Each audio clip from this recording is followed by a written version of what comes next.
Alrighty, guys, we are live. Thank you everyone for tuning in. We have got the Mexican Grand Prix today, just the usual qualifying and then the race tomorrow. So we'll have qualifying starting in 15 minutes time, and of course the race will be happening tomorrow. Quite a lot of action that has happened in the past couple of, yesterday and today at this circuit. Quite a lot of, driver errors mainly. The circuit has been pretty difficult to drive, pretty tough, especially with the wind conditions, the surface not being as clean and as nice as the drivers would want, to be honest. So drivers struggling a little bit, but that just makes qualifying all the more fun, all the more exciting to watch. So that is good to hear. Of course, we're still yet to... I ended the stream last weekend before Leclerc and Hamilton got announced that they got disqualified. So, yeah, I mean, that's a pretty big thing that happened. I think I'll talk about it later when there's more people on the stream, because I suspect there's going to be quite a lot of people that want to hear my opinion on it. Yeah. Okie dokes. If you haven't hit the like button already, then be sure to do so. And let's get going then. So... we have got the Friday data has come through, and we've had a fair amount of, good information, of course, because we've had 2 FP sessions, and they've all been pretty accurate, pretty representative of what race and qualifying conditions are going to be. So, yeah, according to the simulations, we do have the Red Bull being the faster car by about 0.2 of a second compared to Mercedes, McLaren, and Ferrari, who are all pretty close next to each other in that 2 to 3/10 window behind Red Bull. And then there are the AlphaTauris, there's the Alpine, then the AlphaTauri, then the Alfa Romeos, and then there's Williams, Aston Martin, Haas. But I would like to say Williams down in third to last position.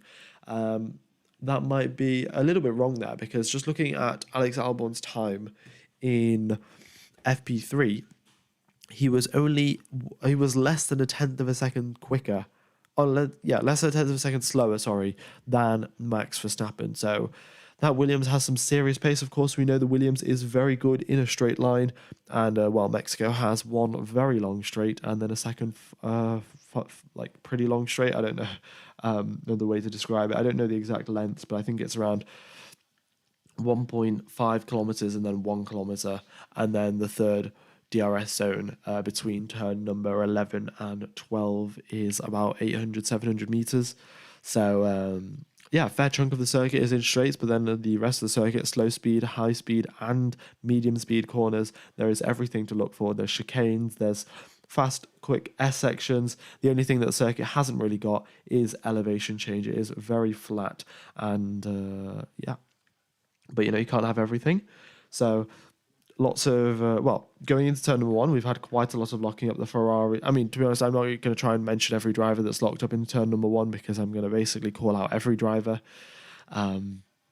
Another thing to say, though, the curbs on turn number 1, they are pretty vicious. So, turn number 1, turn number 2, turn number 3 as well. They're all pretty bouncy, and the light counter doesn't work. I shall fix that in just a second. Hang on, guys.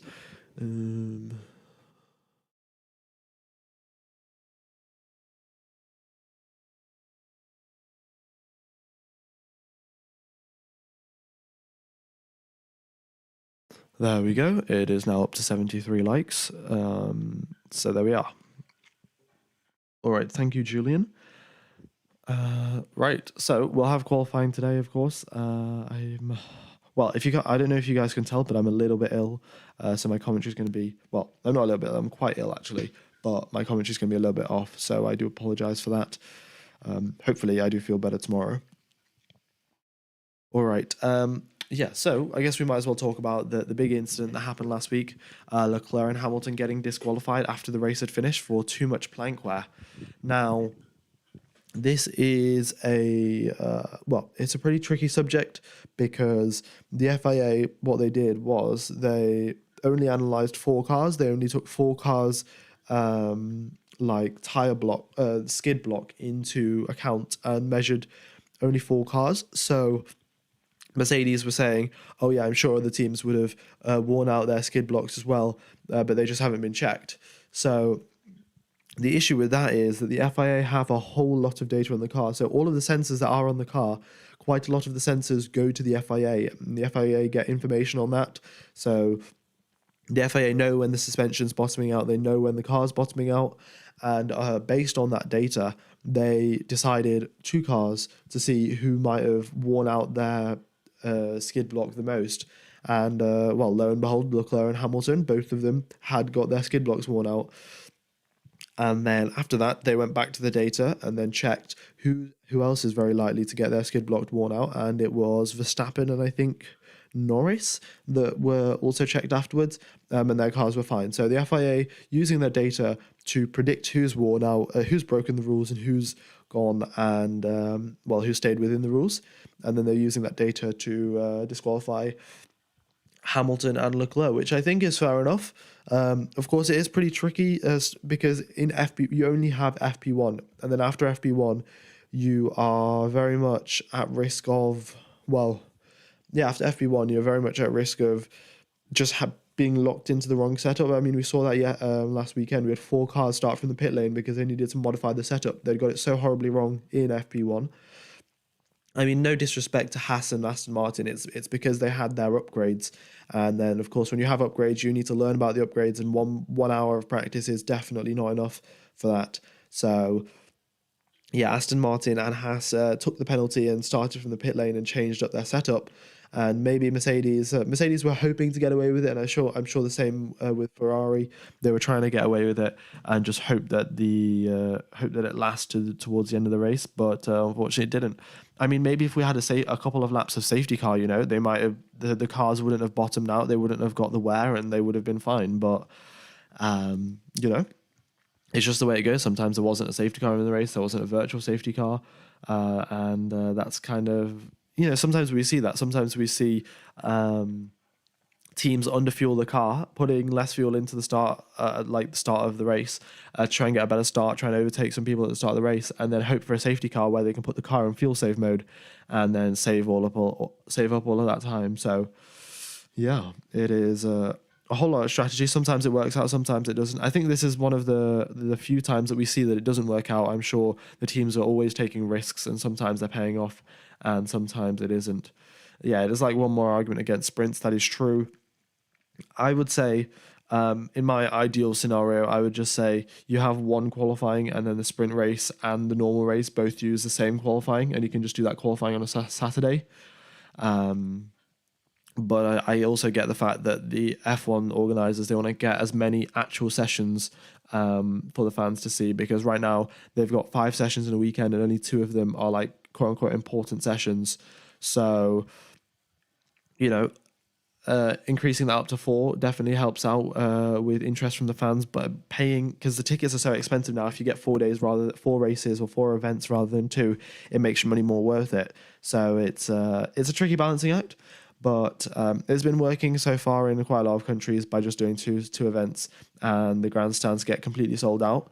So, we'll just have to wait and see. All right, 7 minutes now till we go. Till we have a green light for qualifying. The drivers just sat in the pit lane going over their data, and they will be.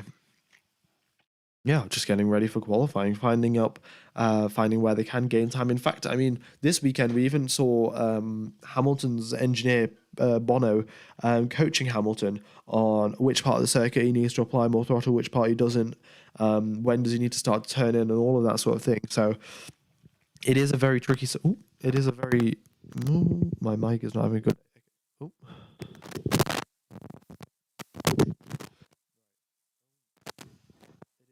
Ooh. Okay.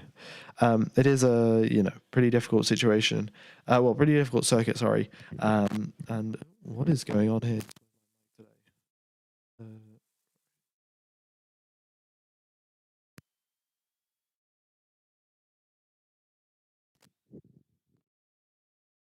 Right. Radio check. Okay, that should have fixed my mic. Yeah. There we go. Right. Yeah. and then I'll just run you through what happens in the practice sessions that we've had so far. Nothing too exciting, to be honest. We've had quite a lot of lockups, mistakes. We saw Fernando Alonso have a big spin going through the middle sector high-speed corners. So, yeah, the curbs, especially here, rather tricky. If you do go onto the curbs a little bit too much, the car will just totally spin around. And, yeah, well, then you're definitely having a bad day, aren't you? Stud copy we are checking. Thank you. Nice bit of humour there. Oh yeah. What was I going to say? Oh yeah. Fun fact. I don't know if you guys saw the community post that I posted. But Charles Leclerc is the only driver to get disqualified, DNF, and did not start from pole position. So yeah, typical Ferrari things, to be honest.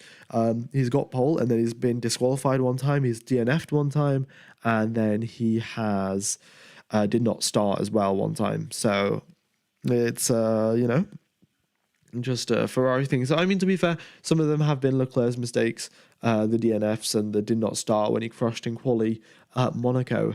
But nevertheless, it is what it is. Hopefully, they can compete for the championship. That would be every Ferrari fan's dream. But they've been going on this dream since 2007 when Kimi Räikkönen won the championship. So it's been a while. Ferrari fans have been hoping. We'll have to wait and see. All right. We are getting ready now for some action on the circuit. The wind is 5.4 kilometers, not particularly strong, but it does give a nice healthy headwind going into the high-speed corners of turn number 7, 8, 9, 10, and 11. So yeah, nice headwind there. Just increases the margin of error and makes it a little bit safer for the drivers to push and go over those curves because they will get a little bit of extra downforce because of the wind. Right, we're at round number 20 of 23 on this Formula One calendar, and we are here at the Mexico City in Mexico, quite high up in altitude. I think it's 1,500 feet or something. Quite high up in altitude, and that's going to definitely make it interesting for the drivers because cooling packages need a lot of air to work, and when they're higher up, the air is thinner, and you get a lot less cooling than usual. So we'll see how that goes. Of course, the teams have bolted on massive brake cooling ducts and everything. We'll just have to wait and see.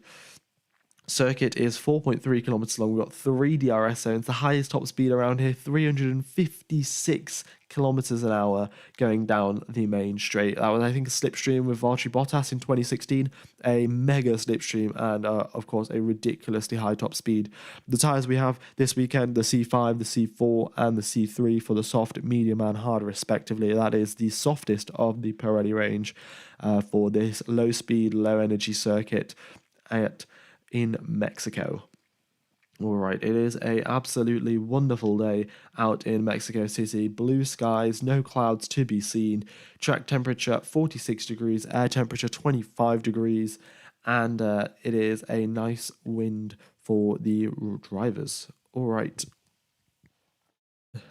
Also, guys, if you are enjoying the stream, then be sure to hit the like button. It definitely does help out the channel. And if you are... if you're not subscribed, then be sure to go ahead and do so. I will be commentating for the race, tomorrow's race and the remaining races of this season. So, if you're enjoying, then go ahead and subscribe. Okie dokes. Of course, we've got Sergio Perez's home Grand Prix, and of course, his dad's here. There is a absolute bunch of Mexican fans here cheering on Sergio Perez, and every time he goes through the stadium section, there is a massive roar from the fans, and we'll just have to wait and see. Can he perform? Can he deliver? Past couple of weekends, he has been on the back foot, and to be honest, for the entire season, he's been a bit on the back foot. Not been ideal for him. But here he is at his home Grand Prix. Hopefully we can see him pull out a couple of points, maybe even get onto the podium. Of course, he's in that Drivers' Championship battle with Lewis Hamilton. He's very much been saved by the fact that Hamilton got disqualified last weekend, and it is 240 points to Sergio Perez and 201 points to Lewis Hamilton. That's 39 points that Lewis Hamilton has to catch up in the final 3 races of the season. So it's a tall order, but depending on what Perez's performance is like, it is definitely possible. All right. Qualifying starting now in 1 minute's time. Qualifying starting in 1 minute's time. Let's just get a quick refresh of the data. It will take around about 50 seconds or so to load, and then we will be getting going for qualifying at today's Grand Prix. Hello, Verandan, Jan, Dumika, Hashan. Nice to see everyone in the chat. And we got 1 minute now, and an exciting Q1 session to go for. Of course, this circuit, one of the shorter circuits on the calendar, 4.3 kilometers.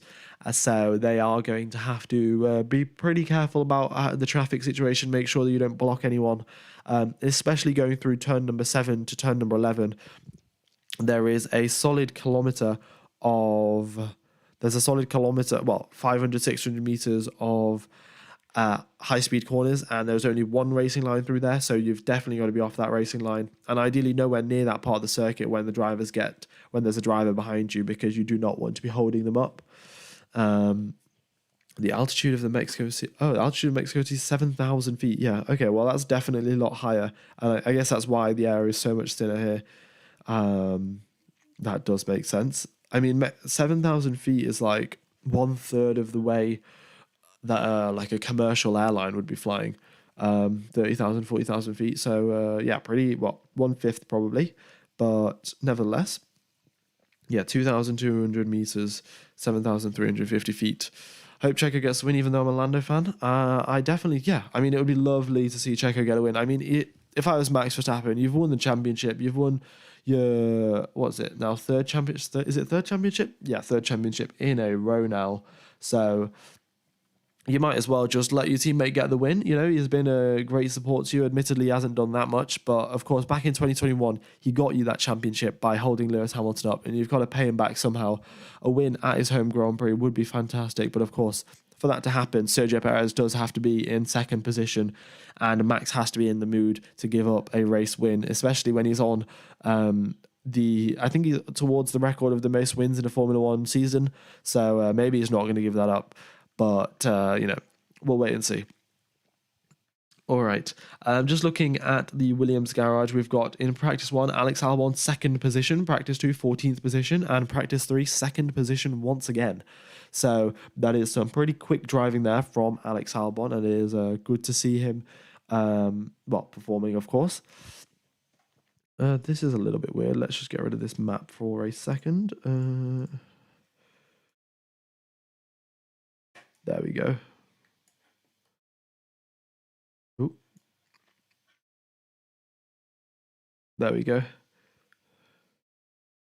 Let's just sync up the things correctly, and then we will get going for some proper commentary.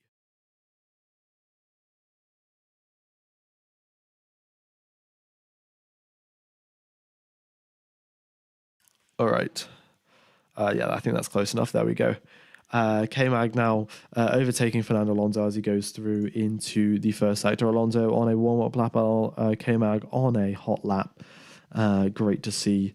The Haas out, of course, they brought upgrades last weekend. I don't think they got enough time to understand them fully, so we could see Haas have a little bit more of a resurgence through the field this weekend rather than just being sat at the back,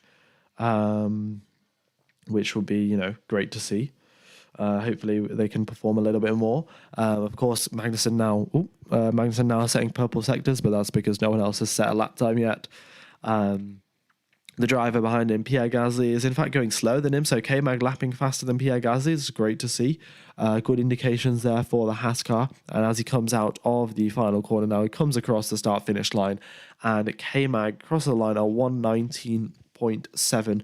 Nothing too rapid there from the Haas driver, but nevertheless a nice solid lap time to start off the session, clean up the circuit a little bit, and then of course, prep the track evolution and get the cars ready and get himself ready as well, because this circuit definitely does require a whole lot of confidence. So as he, makes his way around the circuit, he's got to build up that confidence slowly, know which curbs he takes, know which curbs he can't take, and then slowly but surely build up that pace, because that time he just set was slower than in FP3, but of course conditions have been slightly slower as well. All right, Fernando Alonso on a flying lap. Both Magnussen and Perez get out of the way nicely. We've got Stroll and Alonso. Let's see what their pace is. Alonso slightly quicker than Gasly in the first sector, and then we have Stroll slightly slower than Alonso. We'll have to wait and see what they can do, but currently Stroll just passing through the second sector marker now, and it is a 30.9 from him in the middle sector. Fernando Alonso makes his way through. He's had a couple of scares here. He had one big scare where he did a nice little 360 and then carried on his way without any damage, which was pretty lucky. And then a couple more losing of the back ends as he made his way through. All right, Stroll crosses our line at 120.3. The circuit has definitely got slower since practice. And track temperature's going up. It was bound to get slower, but the lap time's now 1 minute 19.6. We've got Sergio Perez starting his flying lap, and we will have Max Verstappen starting his shortly. All right. Purely from a statistical perspective, Verstappen has been on par this season with Schumacher in 02. Yeah, because I think Schumacher won 17 out of 19 races in 02. So yeah, he's I think if you go percentage wise, maybe Verstappen will have to win the remaining of these races if he wants to beat Verstappen Schumacher in percentage wise. But if he goes for just pure number of races per season, I'm sure Verstappen has already beaten him. Evening the real lossy potato. Sam de Vries. Well, unfortunately Nick de Vries is not driving here. A bit unfortunate for him, of course, getting kicked out halfway through the season, not having a full chance to prove himself, but admittedly his pace was slightly lacking. But I still don't think it's justified what Red Bull did. But that is the Red Bull way, and that's how they've got Max Verstappen up onto a 3-time world champion. So it's tough to argue with that. All right, Verstappen going ever so slightly quicker than Perez in the first sector. So pace are pretty identical, at least through the first sector. We got Perez now coming out of the final corner. Might get a little bit of a toe off Lance Stroll as he exits the final corner. Perez now crosses the line, a 118.5 for him. And now we have Max Verstappen making his way through. Hamilton, in fact, goes quicker in the first sector by a tenth of a second compared to Sergio Perez and Max Verstappen. So Hamilton having some serious pace there. We'll have to wait and see what does that convert to over the course of the entire lap. George Russell, his teammate, on medium tyres, comes across the line in third place. I don't know why you would go out on the mediums, but Mercedes can do what they want to. And Verstappen now coming across the line. It is first position for him, and he goes half a second faster than his teammate.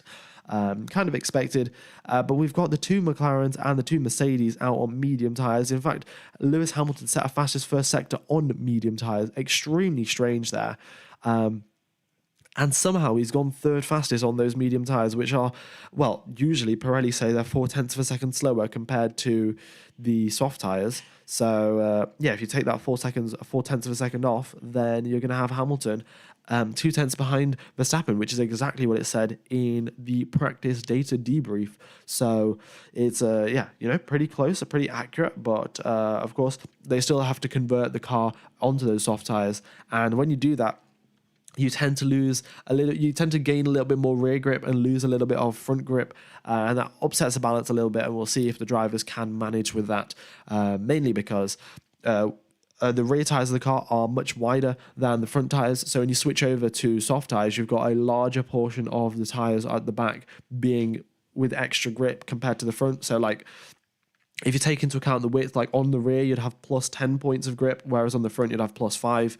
So that unstabilizes the car a little bit, and destabilizes the car a little bit. And All right, we have 10 minutes left. Oh, I need to get rid of this so you can actually see the timer. That is totally my bad, guys. Yeah, we got 10 minutes left on the session, and we're in Q1. Of course, all the drivers still out on the circuit, and everyone now. I think everyone. No, not everyone's out yet, but most drivers now on their way to do a hot lap or on a hot lap right now. All right, I mean, look at this. Daniel Ricciardo, purple in the first sector. That's some serious pace on those soft tyres. Of course, you've got to take into account the tyres and the circuit are getting better as we speak. So track evolution is taking place as usual when we go to these circuits. If they aren't heavily used, if you haven't got an F2 or an F3 race going on there, then track evolution is just that one notch higher, and you tend to see the lap times tumbling as the drivers make their way through the qualifying session. Valtteri Bottas crosses the line, second position. What a lap from Valtteri Bottas. Yeah, sensational there. I mean, we saw Alex Albon up in second place in practice, and here comes Valtteri Bottas in. Oh, Daniel Ricciardo across the line in second place. Wow. Yeah, some solid pace there. Guan Yu Zhou crosses the line into 8th position. Hulkenberg starts a flying lap. And we've got Alex Albon now. He's in 9th position as well, not able to live up to the practice hype. And then we've got George Russell, who is now starting a lap, I think. And then we have Esteban Ocon, who I think is, also starting a lap. All right, Fernando Alonso out on another lap, and he has improved his lap time up into 6th position. So Aston Martin looking a little bit more competitive after their upgrade. Alonso wasn't completely convinced the upgrade was working. He told the team to get rid of it over the course of last weekend's races, events, I don't know. But yeah, over the course of last weekend, in FP1, Alonso had the upgrades, and then he told the team to get rid of them because he didn't like them. So a little bit more confidence in the car from Fernando Alonso, which is great to see. Hello, Kies. Nice to see you back. What time will it be in Australia now? Probably like, I don't actually know. It's probably the next day in the morning, like 6 a.m. or something. But yeah, good to see you on the stream. Channel's been doing all right. I've missed a couple of streams, but it is what it is. And 7 minutes left on the clock. We've got Hulkenberg crossing the line up into 11th position. Still a little bit strange there. I'm not sure exactly the strategy behind going out on the medium tyres and setting a lap time, but I guess you don't want to wear out a set of softs when you know the circuit is going to get better. 8 a.m. 8 a.m. in Australia. Great to see. Well, at least you can watch the race, and you don't have to stay up at ridiculously late hours.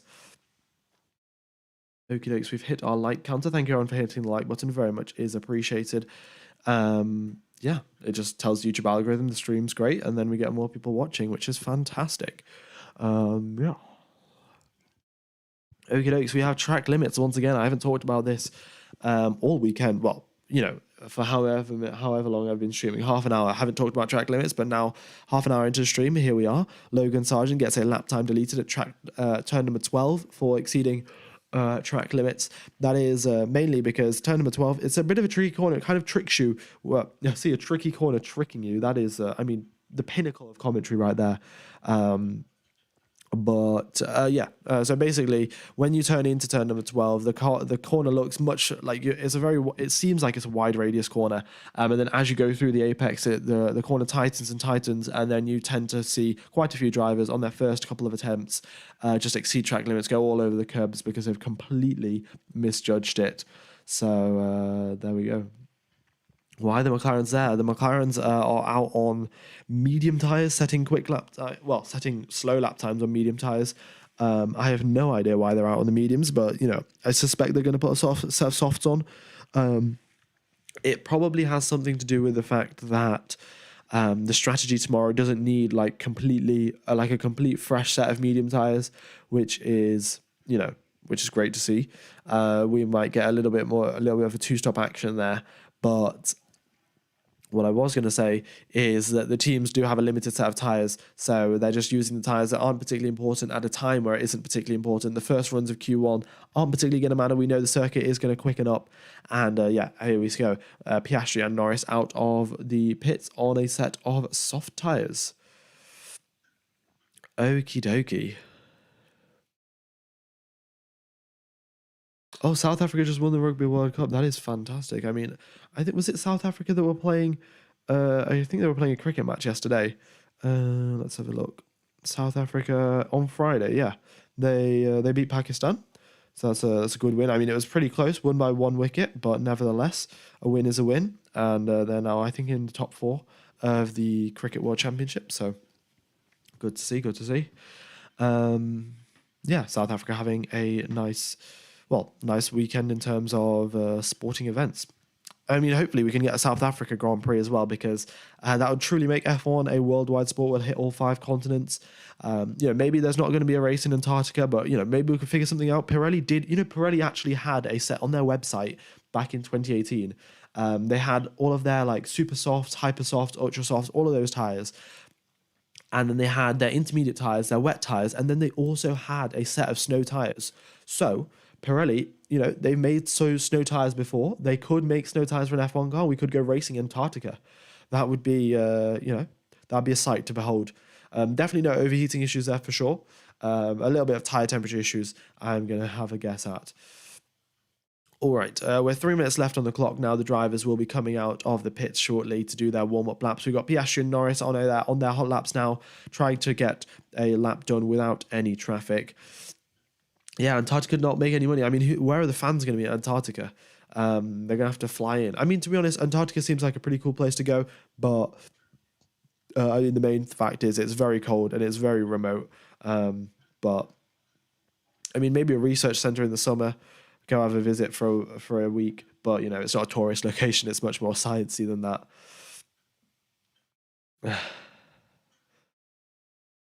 All right, Oscar Piastri though on a hot lap now. He's got a purple middle sector and a pretty quick first sector to go with it as well. So here he comes through the stadium section. He goes nicely, going a little bit over the curbs there, but that's good enough. The curbs in the final sector aren't too aggressive, and then here he comes through the. Oh wow, what a lap! Second position there for Oscar Piastri, a 10th.5 behind Max Verstappen. A very quick lap indeed, and there's a bit of a traffic jam at the end of the pit lane. Everyone is queuing up trying to get their clutches dialed in, because the teams want as much data on the clutches as possible, because it's a pretty critical part of the circuit, pretty critical part of the race. Sorry. And you've got what's happened here? Lando Norris crosses a line in 19th position. Oh no. What has happened there?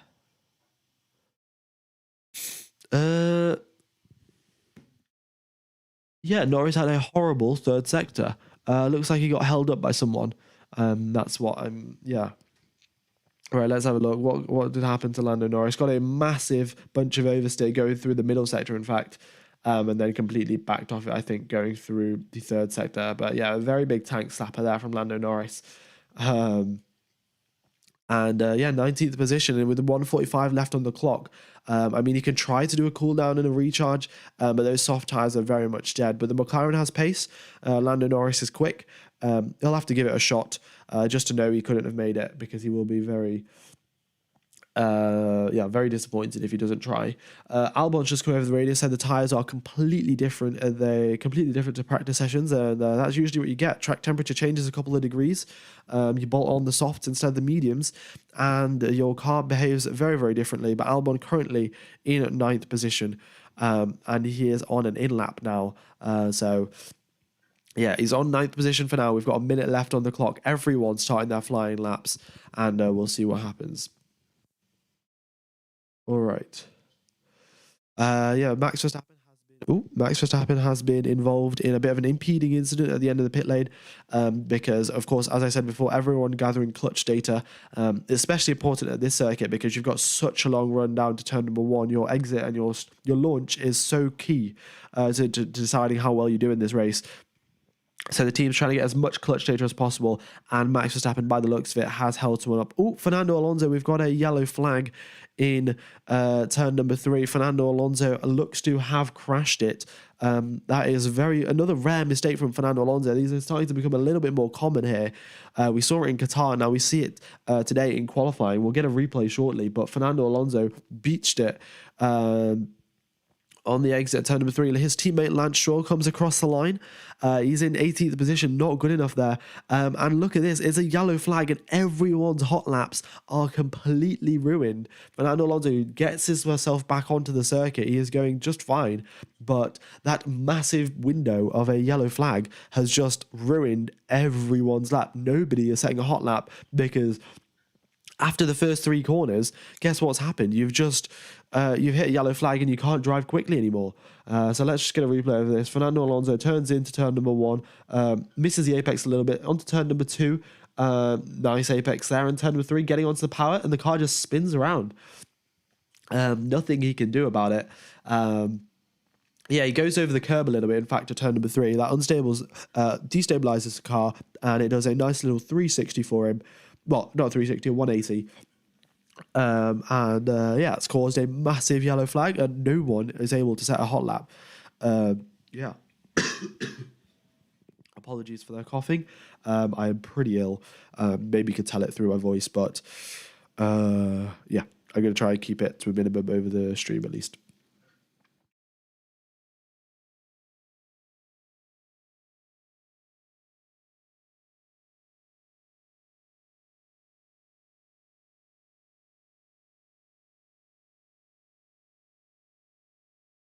Right. Yeah, so we've got George Russell and Alonso and Verstappen all being investigated for blocking the end of the pit lane, trying to do their race starts. So I don't know how the FA are going to deal with this. Are they going to be pretty harsh about it? Because, it's pretty... Because what you end up happening, if you get a queue at the end of the pit lane, some of the drivers aren't expecting it. Some of them are just getting out their pit box, and you got a traffic jam ahead of you. And, that's not what you're usually expecting. Say if you're going through, like, turn number 7 or 8, you get a warning, yellow flag, and then you can at least be on the alert for what's coming up ahead of you. In the pit lane, there's no yellow flag, and that can very easily turn into a lot of drivers just crashing into each other, which is, not ideal. So we'll see how the FIA deal with that. Hamilton and Sainz get a lap time deleted for exceeding track limits at turn number 11, just carrying a little bit too much speed through the final high-speed corner. And, of course, exceeding the track limits. And there we go.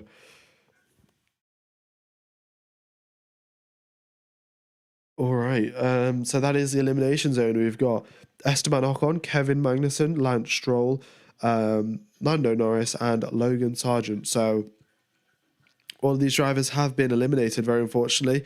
It's a kind of thing with qualifying. Of course, you saw this with Oscar Piastri. He came out early, came out ahead of everyone else, set a lap time when there was no traffic, no chance of getting a yellow flag from anyone, which is well thought out by the McLaren team. Of course, they sacrificed a little bit of pace right at the end, because if you go right at the end, you get the best possible track conditions, but they chose to make that sacrifice, and it worked out well for them.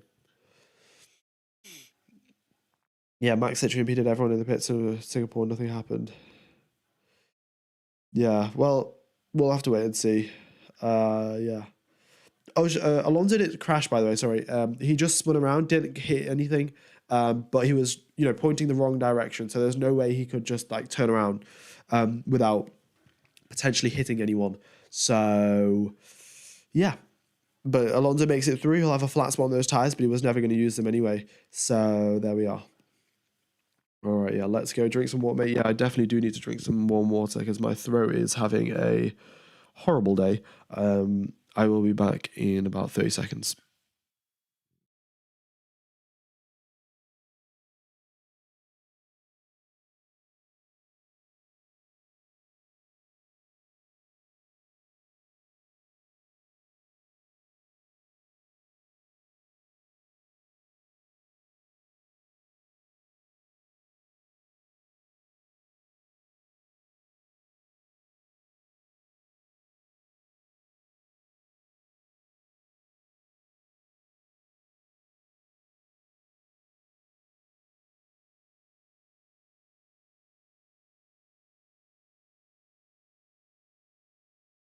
Okie dokie. Hopefully my voice sounds a little bit better. But yeah, Lando Norris starting in 19th position. He's going to have a lot of places to gain. And we'll see really how pacey the McLaren is. Of course, 3 DRS zones here is definitely going to aid in that overtaking attempt that he's going to have to do. That was very loud.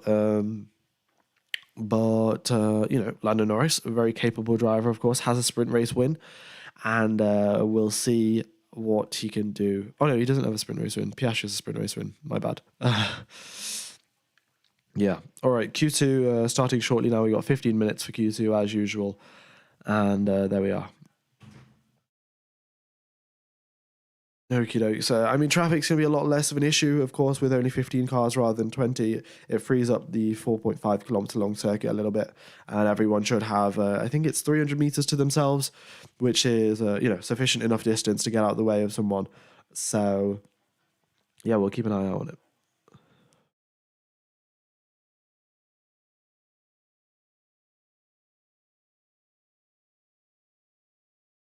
All right. Let's see. Does anyone know the reason why Lewis dropped off so much this year? Oh, I mean, that's a tough question. He's still out qualifying George Russell. He's neck and neck with George Russell, so it's not exactly bad. And we saw George Russell was very capable of even matching Hamilton at his very best, what was it, 2021 Sakia? Or 2020 Sakia? Yeah, 2020 Sakia. George Russell jumps into the car from the Williams into the Mercedes. Goes quicker than Bottas, overtakes him in the race. So George Russell definitely has a pace to match Hamilton when Hamilton was at his peak. And we've, of course, he's doing the same thing being at Mercedes now. They are pretty equal on points, pretty equal on qualifying head-to-head as well.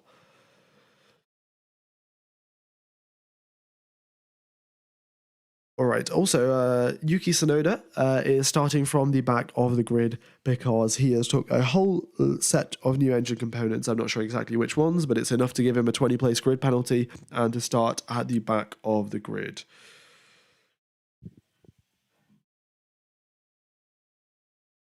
All right. So we've got a couple of drivers now coming out to the end of the pit lane, getting ready to go. The stewards are going to be investigating a couple of things. They got Russell, Norris, Zhou not following the maximum delta time. I mean, we see this every qualifying session, and they never get punished. So, just typical FIA things, really. Why make rules if you're not going to enforce them? All right. The consistency of Stroll is so so amazing. I mean, look at this. Alonso had a bad lap, didn't get to finish his lap, and was still in 10th position. Stroll finished his lap and was in 16th. So even with better track conditions, he was nowhere near matching Fernando Alonso, which says a lot about Fernando Alonso's pace. And of course, quite a bit about Lance Stroll's lack of pace. All right, we've got Perez and Verstappen, the only drivers out on the circuit on the soft tyres, on a fresh set of soft tyres as well. The wind now in the wrong direction. They're getting a bit of a headwind going down the main straight, and then a tailwind going through the high-speed corners, which is just going to add to the action.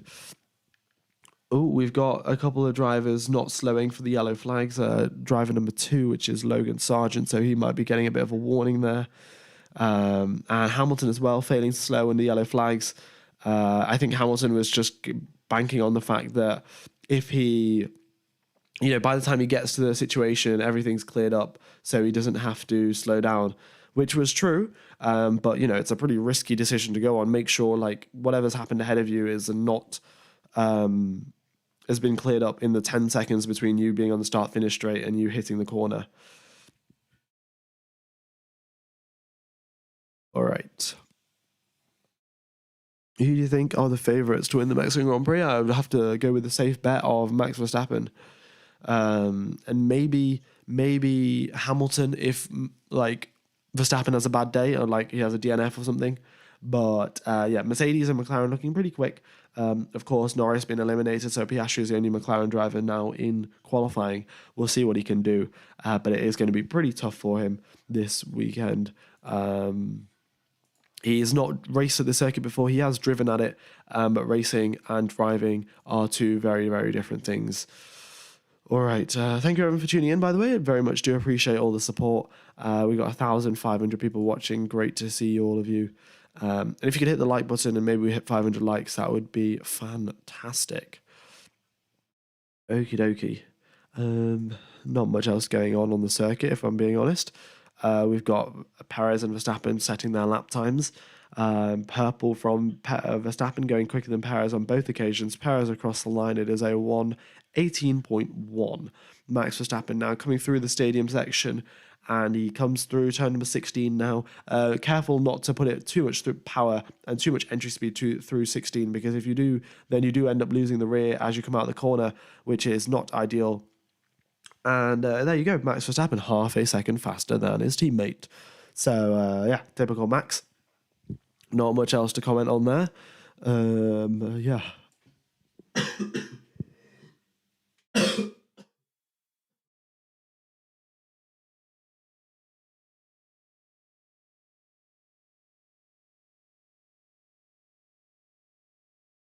Yeah, apologies for the coughing. Not feeling my best today. Yeah, in fact, I've had to like blow my nose every 2-3 minutes because that's just how bad of a cold I've got. But you know, it's only a cold; it's not too horrific. All right. Most drivers now out on in fact, everyone out on the circuit now. We've got Perez and Verstappen on in laps, and everyone else is on out laps. Yeah, here we go. All right, come on, Lewis, get a faster time. I'll donate a super chat. Well, we'll wait and see what Hamilton can do, but it's going to be pretty difficult to beat that 1:17.5 from Max Verstappen.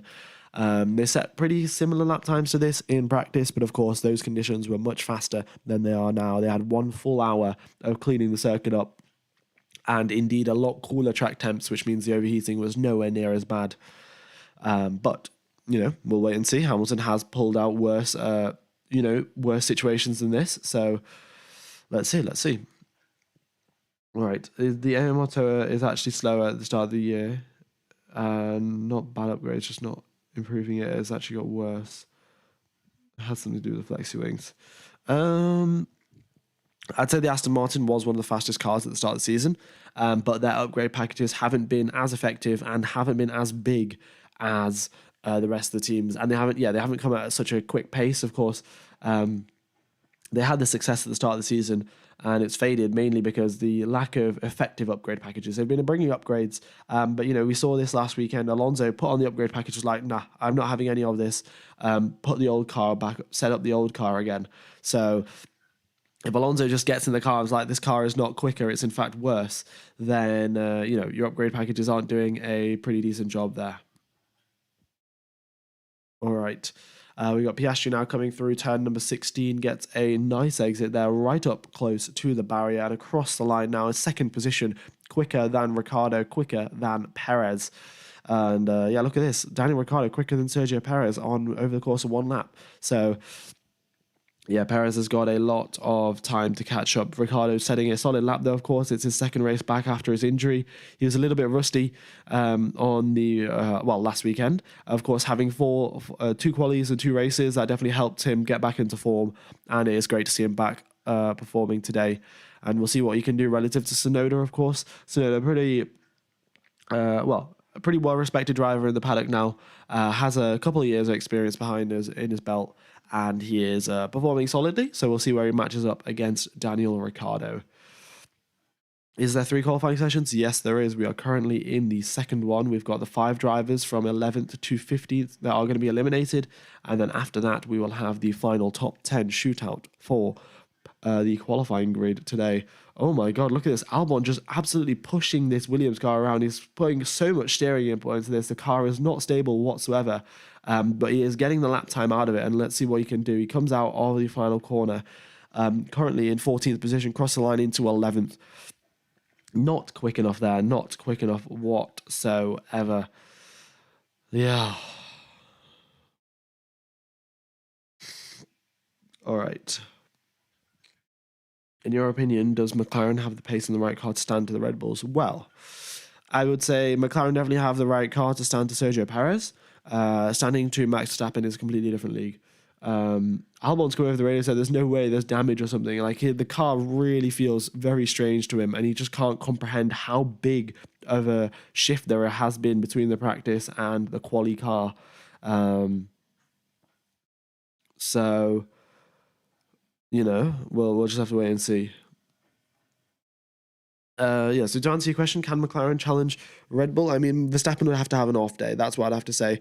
I mean, usually there's a pretty good indicator of if Red Bull are having a good weekend or not. So in FP3, Red Bull tend to wait at least half an hour before sending a car out. They let everyone else clean the circuit up for them, and then they go out in the final half an hour. If they are struggling, they will go out immediately. They'll go out as soon as the timer starts ticking, and they'll try and get as much information, make the setup changes necessary to make the car quicker. So this weekend, you'll have me, what happened was that Red Bull were coming out of the pits half an hour into the session. So by that indication, we do have a quick Red Bull car, which is not what McLaren want to hear, but there we are.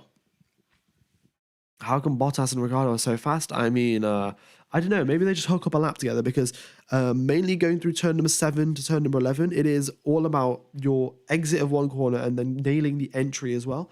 Because usually if you have a single corner on your own, so say turn number 16, you nail the entry, then you nail the exit, and that's job done. Whereas when you go through turn number 7, 8, 9, 10, 11, there are 5 corners, one after another, and you have to ensure that you have to ensure that you nail the exit of one to make sure you get a good entry for the other. And if you can get that flow right, and if you can get the timing and everything in those conditions perfect, then you can gain so much time. It is absurdly ridiculous. And of course, the two experienced drivers, Ricciardo and Bottas, they've raced around the circuit very many times. They know how the circuit goes. And I think that little bit of experience of how the circuit is and what they can expect the car to do has just propelled them up into 3rd and 5th position. Bottas did break the top speed record. 2016 it was. Got DRS, got a massive slipstream and a slingshot off the driver ahead of him. And I think he hit 360 Ks or 368. I'm not 100% sure. But it was definitely 360 something. And of course, the car is much wider now compared to 2016, so they are not going to be hitting any of those top speed records this time. Which software are you using for the telemetry data? I'm using Multi-Viewer. You can have a look at it, but it's a little bit of a hassle to set up. But if you want to do it for your own purposes, then by all means, go ahead and use it. You do have to pay for the F1 TV subscription, though, so at least I think you do. I'm not 100% sure, but yeah. All right. What happened with Lando? Lando got caught up in a yellow flag. There was a yellow flag ahead of him, couldn't set his lap time, and oh no, there wasn't a yellow flag ahead of him. He messed up this the section of corners I was talking about, 7 to 11. Had a big snap of oversteer there, and then just completely backed out of his lap because there was no way he was going to go quicker.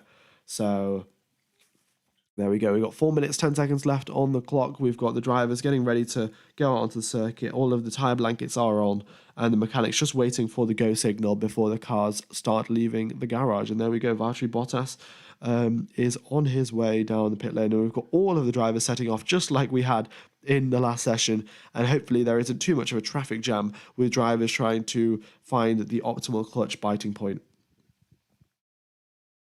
You only use the data and not watch the stream, you won't hear the lovely commentary. Well, thank you. Appreciate the compliment. Yeah, thanks. I don't know exactly what else to say, but yeah, I'm glad you enjoy the commentary.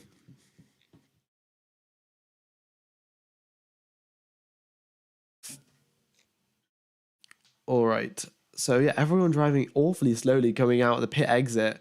I think I know why. Because they want to cool down their tires as much as possible. This is what it is. Okay, so the FIA have mandated that you have to hit a maximum lap time. You can't just dawdle around at 1 mile per hour cooling your tires down for your hot lap. You have to hit a certain lap time as a maximum. Otherwise, you will get some sort of warning from the FIA. And so when you're in the pit exit, there is no such restrictions. The pit lane is it doesn't count as part of the circuit, so you don't have to adhere to the delta time. So you can drive as slowly as you want through the pit lane to cool your tires down, and then once you actually get onto the circuit, you'll have 10 degrees cooler track tire temperature compared to everyone else, which is brilliant because by the end of the lap, your tires are absolutely screaming. So There we go. I mean, the team's doing absolutely everything to extract all of the pace that they have in these cars, trying out the most technical of rules, and pushing them all to the limit. But nevertheless, that is Formula One after all, and it's always interesting to see what the teams have in store for us. All right, Fernando Alonso starting a flying lap. We got Sainz, then Leclerc, the two AlphaTauris, Bottas, and then a little bit of a queue behind. They've got 2 minutes left on the clock, so everyone should be fine to make it through to the start-finish line. Yeah. Right, don't appreciate the Checo spam. I mean, I know it's his home grace, but yeah, there's a 10-minute ban there, buddy, for all of that spam. Remember, if you like the stream, you'll get $1 gazillion soon, and all the girlfriends and boyfriends you'll ever want. Well, you heard it here first, mate. Rimmy's the one promising it, not me. I'm passing along the information. If Yuki has a 10-place grid, a 20-place grid penalty, why is he wasting time and even trying QUALI? Well, he's learning a little bit of knowledge about the circuit. That's the first thing. And the second thing is just that they've just set in a fresh engine. They're not, at risk of damaging anything, so they might as well just, drive around. I mean, I'm sure Yuki's been told you're not crashing this car because we've just got brand new engine components in there. But he's not wasting tires because they have far too many. If you don't take part in qualifying, you have like an extra 6 sets of tires, and they're all soft tires as well, which you aren't going to be using in the race. So you might as well do qualifying, really. Yeah, I mean, Remy is spitting facts. I mean, facts no cap. That is, as a... Yeah, I don't know exactly where I was going with that. Facts no cap. It's coming out of a printer, bro. No, I'm not good at this. Let's get back to the commentary. 35 seconds left on the clock. We got, what was I going to say? Fernando Alonso, he's crossed line. He's done his lap, in fact, in 12th position. So he does not get out of Q2, unfortunately. Charles Leclerc across the line into 3rd position. What a lap. Carlos Sainz, his teammate, he's only in 9th position. Ricciardo across the line, he puts himself up from 4th into 2nd. Bottas across the line, he puts himself up into 5th position. We got Yuki Tsunoda, he pulls into the pits. Yeah, so that answers your question. He's not going an actual hot lap, he's just coming into the pit lane. George Russell, wow. That was, I think, a purple sector from him. At least I thought it was. Oh no, Daniel Ricciardo, purple 3rd sector from him. But nevertheless, Russell up into 2nd place. Gasly cross line into 10th, just narrowly. He's on the edge there, and Guan Yu Zhou pushes him into the elimination zone. Zhou currently in 10th. We've got Hamilton, who has got a fastest middle sector. Here he comes out of the final corner. The 1st position it is for Lewis Hamilton. Goes quicker than Max Verstappen by 0.5 of a second. The margins are very close indeed. Oscar Piastri crosses the line, does not improve. Nico Hulkenberg pulls into the pits, and the last driver to come across the line is Alex Albon. What can he do? He's in 14th position. He's having a brilliant practice session so far, and it is 9th position for him. He scrapes that Williams through, and he has done a brilliant job managing that completely uncontrollable car, in his own words. So, yeah, Albon, getting on top of the car when it counts most, and he has pushed himself through into Q3, and of course his teammate Logan Sargent in 20th position. Not ideal there whatsoever. All right. So the top 10 consists of 2 Mercedes, 2 Red Bulls, 2 Ferraris, and then one. What was it? One. God, that was a bad noise. One Ricardo, 1 AlphaTauri, 1 McLaren, and 1 Alex Albon. I'm missing something there. I said, have I missed a driver? Oh yeah, Valtteri Bottas. Oh, so we have got 8 drivers up in the top 10. No, that's wrong. We've got seven teams in. Yeah, I just said 8 drivers in the top 10. Honestly, I have had a very long day, just being ill all day. Doesn't do much for my brain. But yeah, we've got 8 different teams in the top 10, which is brilliant to see. No, it's not 8, is it? It's 7, right? Not having a great day. All right. What is Ricciardo on? I mean, I have no idea. The AlphaTauri going very well around this circuit.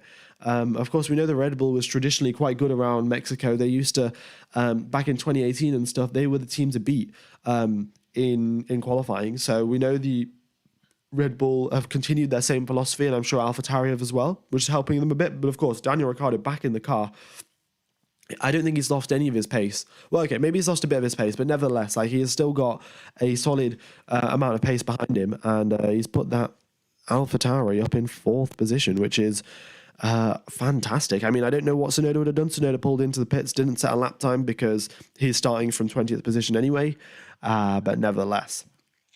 What happened to Lando? Lando lost the car going through the middle sector, way too much oversteer, and then, aborted his lap. Can you show the actual cars going around, or is it illegal? It is unfortunately illegal. I will get taken down by the FOM racing gods. No, not the racing. FOM YouTube gods who just randomly ban streams when they feel like it, with no warning whatsoever.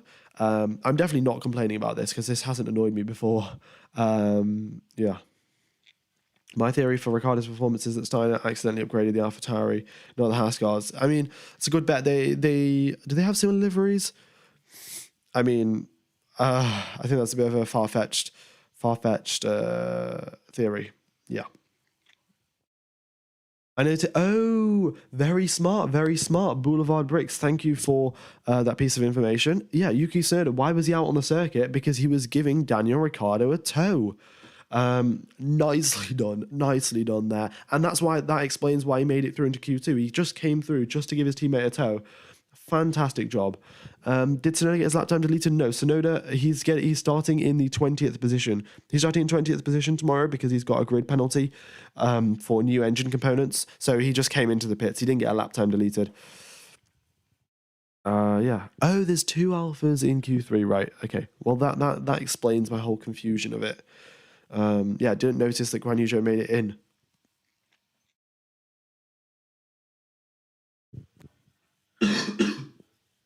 Oh no! Albon's just got a lap time deleted. Just watching the replay here, he exceeded track limits at turn number 2, took a little bit too much curb, and he was very, by the finest of margins, had all 4 wheels off the circuit. He's got a lap time deleted, and that's why the Alfa Romeo has been promoted up. That explains it, right? Guys, can we get an F in the chat for Alex Albon? I would appreciate if you guys only did 1 F in the chat. But yeah, I mean, he was up into Q3, did a brilliant job in the Williams, and then he is unfortunately got his lap time deleted. Right. There we go. I mean, that is so unfortunate there for Alex Albon. He's had a great weekend. 2nd place in FP1, 2nd place in FP3. And he made it through into Q3 as well if it wasn't for that lap. So it's a tough sport out here in Formula 1, yeah. All right, if Alfa Romeo get double points finish tomorrow, that'd be huge for the Constructors' Championship. I think it would be. Alfa Romeo haven't scored the most points, and they are currently up in the top 10. So we'll wait and see if they've set their car up for qualifying or if they set it up for the race. But looking at the Constructors' standings, they are in 16th position. They've got 16 points currently, and they're in 8th position, 10 points behind Williams. So if they can, score a car up in 6th and maybe in 8th, that would be a solid job there done for Alfa Romeo. Of course, yeah, with Alex Albon starting in 14th, Sargent in 20th, not likely to score any points, that could be a great weekend for Alfa Romeo to put themselves up from 8th into 7th, get a couple more million in prize money, and yeah. All right. Who are you predicting for pole position? I'm going to go with the safest of safe bets, and I'm just going to say Max Verstappen. Yeah. All right, but if you do look at the low-speed corners, so that's turn number 1, the stadium section, Hamilton and Russell, both of the Mercedes are quicker in the slow-speed corners, and then Max Verstappen is slower than both of them by 0.2 of a second. If you add up turn number 1, 2, 3, 5, 6, 4, 5, 6, and then the entire stadium section as well. So Red Bull going slightly slower in the slow speed, and then of course down the straights they are an absolute bullet. They do have the highest speed trap scores out of anyone, so yeah, they're definitely fastest down the straight, which explains how Max Verstappen is up in first. Well, he's currently in 2nd position, but he will be up in 1st position. Yeah, in F1 Fantasy, I always keep Max on 2 times point. It's the safest bet. Indeed, it is. You can always rely on this man to perform. Very consistent indeed. I mean, if Mr. Consistent was to be described as someone, I mean, you could say Logan Sargent for being 20th position, but for a good Mr. Consistent, Not like Max Verstappen is Mr. Consistent, and then Logan Sargent is Mr. Consistent from Wish.com, So, yeah. All right. We've got 12 minutes left. We have 12 minutes of Q3. It'll be starting in a matter of minutes now. And the drivers will be getting ready. Just looking over the final pieces of data, looking at the telemetry, where can they gain a little bit of time? Where can they increase their minimum speed? And the Alfa Romeo crew getting ready to deploy the car out onto the track. All right.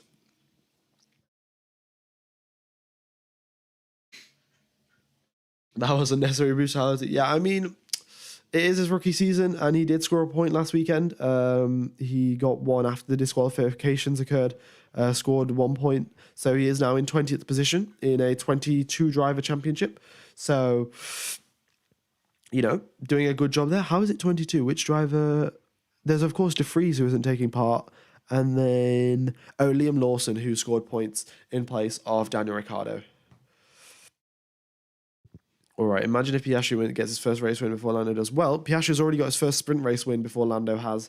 And, the qualifying head-to-head between Max and Sergio Perez, 16-2. 16-2, not great whatsoever. All right, 11 minutes left on the clock now, so the drivers will do one hot lap, and then they will do another one. We've got a couple of drivers sat in the pits, which is a little bit strange, but this circuit is quite short, so you can delay your first and second run. I'm going to have a quick drink of water, and then I will be back for the final part of Q3.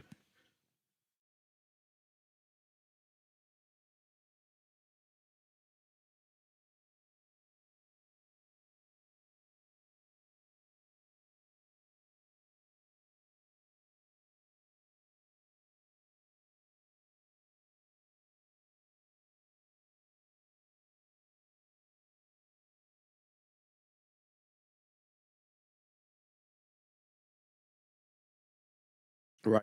We've got a couple of drivers going out onto the circuit now, and a couple of drivers on used tyres as well. At least one of the drivers in the top three. Mercedes could definitely get a car in the top three, maybe even a 2-3 with Verstappen up on pole. But we'll wait and see. Sergio Perez though is doing his hot lap on a used set of tyres, so he's on a fresh set. My mistake there. Perez through the first sector, 27.6, fairly quick, but nothing groundbreaking as of yet. Sergio Perez now making his way through turn number 6. It's a double apex corner, very tricky. We even saw Hamilton's engineer Bono coaching Hamilton through that corner, making sure he applies the power at the correct points. And here we go. Sergio Perez setting a very, the car looks extremely stable there. Opens DRS as he goes towards turn number 12, onto the brakes nicely. He's got Hamilton and Russell ahead of him. Potentially they could get in the way. Hamilton out of the way nicely, and we'll see what George Russell does. George Russell's already started his lap, so no issue there. And here comes now Sergio Perez out of turn number 16, and it is a 117.7 from him. Not that big of an improvement compared to Q2. We've got Max Verstappen now. He was he's not got purple in the first sector. He's not got purple in the second sector. Verstappen not setting the quickest of lap times so far. It's a 117.2. That's slightly slower than his lap time in Q2, in fact. So maybe a couple of mistakes there from Max Verstappen. We've currently got Daniel Ricciardo now across the line into second place, and he's only a tenth behind Verstappen. Wow. Daniel Ricciardo, maybe he's getting that Red Bull drive, who knows? But up into second place in that AlphaTauri. Of course, we've got the rest yet to do it, but he's only a tenth behind Verstappen. Wow, Sainz. Oh my God. My mic can't handle it. Sainz up into first position. He goes half a tenth quicker than Max Verstappen. Leclerc crosses the line. He goes a tenth ahead of Carlos Sainz. This is absolutely fantastic. We did not expect Red Bull to be slow this weekend. They did their usual FP3 session. If they have a bad weekend, then they're always making changes in FP3, but today absolutely standard, no changes, a very calm and controlled session, and here they are in third position and sixth position. George Russell across the line, he's in fifth position, and let's see, Hamilton now, he crosses the line, he's in sixth. Russell just slightly ahead of Hamilton. The two teammates very, very close to each other. There's only 12 milliseconds of a gap between them. Let's see what Oscar Piastri can do. Piastri does not improve on his lap time, so we'll see if he can, if he gets another attempt on a fresh set of tyres. And we've got Zhou, who's still in the pits because he hasn't got an extra set of softs for Q3. Wow, Ferrari just taking out the sandbags here. I mean, look, I'm looking at Verstappen's onboard, and it doesn't look like he's pushing. Ooh. Double check the front floor. Turn number 8 was quite harsh. Okay, so Verstappen going over the curbs a little bit there and telling the team to check the floor of the car. So, I mean, we'll see, but it's looking good for Ferrari. We could see them get another pole position. Of course, let's not speak too soon. We know Verstappen can pull stuff out the bag. I mean, Daniel Ricciardo as well, 4th position ahead of the Mercedes. I mean, Tsunoda's going to be quite annoyed about the fact that he's taking spare parts this weekend because AlphaTauri and Red Bull are traditionally very good around this circuit, and Daniel Ricciardo up in 4th place. I mean, if Tsunoda could match Ricciardo, that would be a massive statement there for Tsunoda and his F1 career. Just unfortunately, he's not able to take part today. All right, what happened to Norris? He had a big snap of oversteer in Q1, ruined his lap, and then, aborted his lap and couldn't make it through. Pretty straightforward there. The season, we've never had a Hamver bot, but we've had a Perez Alonso for some time, not too long. Yeah. I mean, I usually don't see 2 Ferraris at the top in 1, 2, and then Verstappen in 3rd. That's, it's like it's opposite day or something. But we got 5 minutes now left on the clock, and we'll wait and see. Ricardo Howe, Fares Ritsky has just typed Rick Howe. And to be honest, I have no idea. The man is back into his second F1 race after having a wrist injury, and he is pounding around 1/10 slower than Max Verstappen, and he's in an AlphaTauri.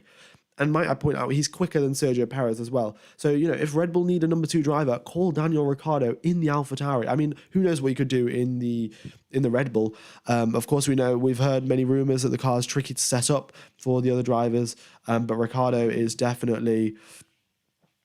he's definitely locked in for the AlphaTauri seat, and depending on Perez's performance and Daniel Ricciardo's performance, if he can keep it up in the race, then we could see Danny Rick even posing a threat for the next season's Red Bull seat, Also, guys, we have hit 500 likes. Thank you everyone for hitting the like button. That is fantastic. Let's just up that to like 750 maybe, I don't know. But yeah, very much do appreciate all the support, guys. All the chat messages are fantastic to read, and I'm... very glad that you are enjoying my commentary. If you could hit the subscribe button as well, that would be fantastic. I'm streaming tomorrow's race, so if you're enjoying the coverage, and I'm sure you'll enjoy tomorrow's coverage as well, and then we can, you guys can tune in to most F1 races. We've only got a couple left of the season, but, still exciting nevertheless.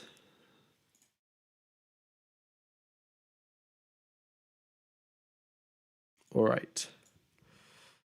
Also, I'd like to point out track temperature has gone down a little bit. So Guan Yu Zhou on his hot lap, he comes across the line now, and he puts himself up into 9th place. He goes 4 milliseconds quicker than Bottas. Very close margins there between the 2 teammates. And might I point out, Guan Yu Zhou has been a very underrated, under the radar driver.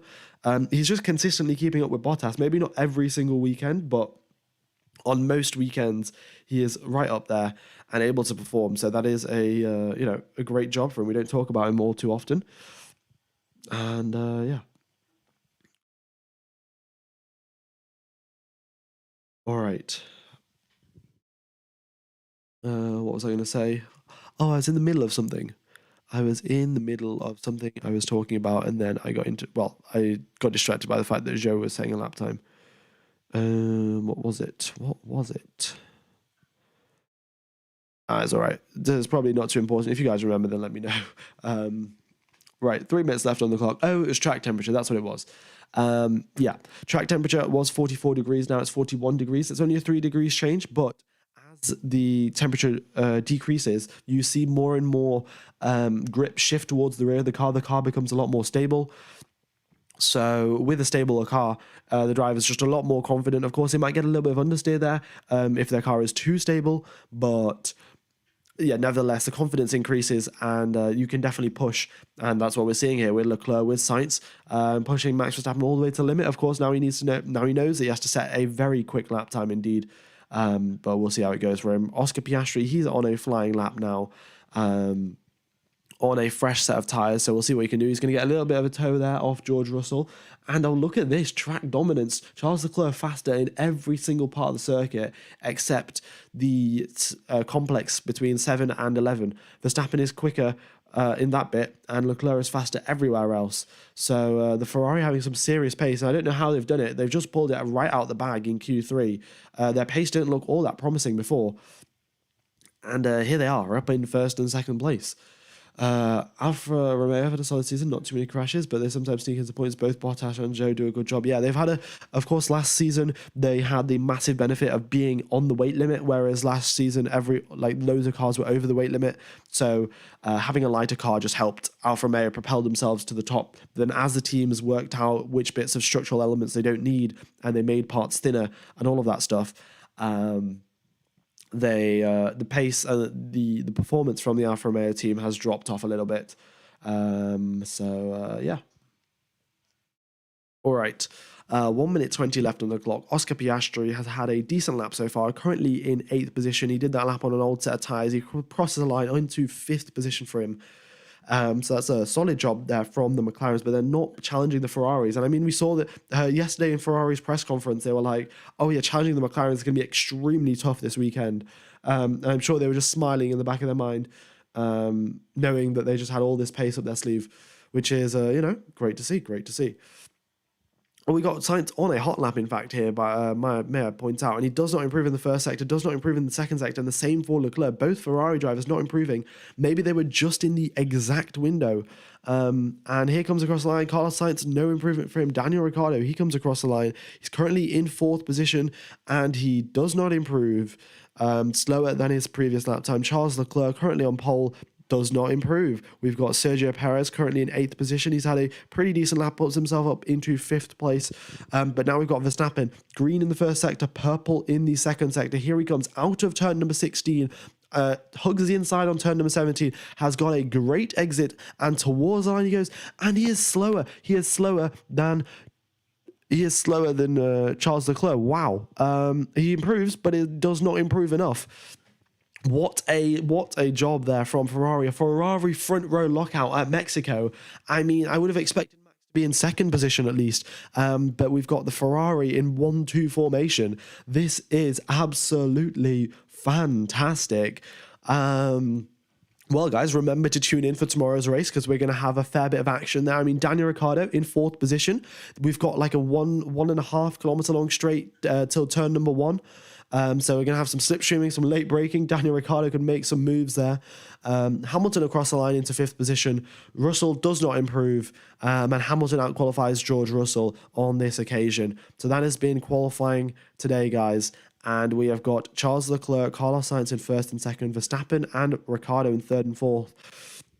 Perez and Hamilton in 5th and 6th, Piastri in 7th and 8th, and the 2 Alfa Romeos in 9th and 10th.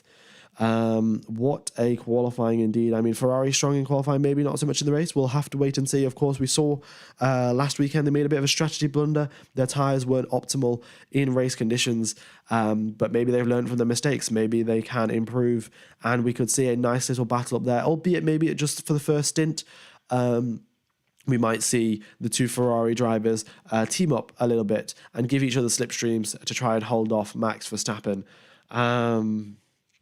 Yeah, so that has been qualifying, guys. I will, when I end today's stream, it'll take you over to tomorrow's stream. If you could hit the like button on tomorrow's stream, that would just tell the YouTube algorithm, like, this stream's amazing, and recommend it to everyone. Oh, we've got a donation here.